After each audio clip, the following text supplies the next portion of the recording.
Hello everyone, আসসালামু আলাইকুম। আশা করি সকলে ভালো আছেন। তো আমি গাজী আলামিন চলে আসলাম আজকে আরেকটা নতুন ভিডিও নিয়ে। তো দেখতে পাচ্ছেন একটা গাছে একটা ছোট ডাল, এই ডালটা আমরা যদি একটু দেখানোর চেষ্টা করি, এত পরিমাণ কুল ধরেছে। এটা আসলে বল কুল।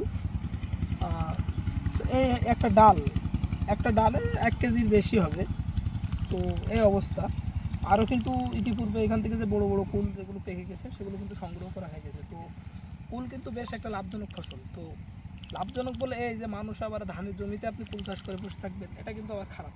দেখা যাচ্ছে মানুষের ভেতরে একটা যে উপদ্রব আছে, উপদ্রবটা এমন মানুষ চাষ যখন যেটা চাষ করে সেটা চাষের প্রতি মানুষ এত বেশি আগ্রহী যায়, যেটার মানে কি বলে বাংলা গ্রাম্য ভাষায় 12 বাজান না বাজানো পর্যন্ত শোনে না।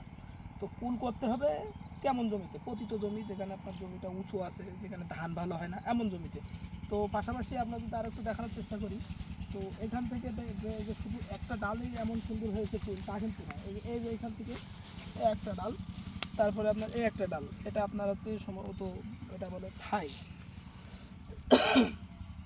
এত সুন্দর কুল হয়েছে পুরো একটা ক্ষেতে, একটা জমি থেকে কিন্তু আপনার 1 থেকে 1.5 লক্ষ টাকা এখানে বেচা কিনা করার একটা সম্ভাবনা আছে। একটা জমি আপনার 33 শতাংশের একটা জমি, এখান থেকে 60,000 70,000 1 লাখ টাকা পর্যন্ত মুনাফা করা যায়। যেমন হবে তেমন, যে আপনার প্রত্যেকটা জমিতে 2 লাখ টাকা লাভ হবে এমন কিন্তু না।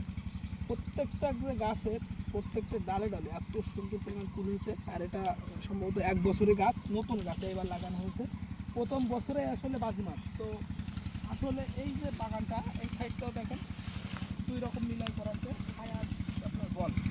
এই যে গাছটা, এখানে ডালে এমন কোনো জায়গা নেই, ডালগুলো ভেঙে গেছে, এত ছোটো ছোটো ডাল, কিন্তু ফুলের পরিমাণ এত বেশি। তো আপনারা কিন্তু চাইলে বাণিজ্যিকভাবে কুল চাষ করতে পারেন, বেশ লাভজনক একটা ফসল কিন্তু এই কুল।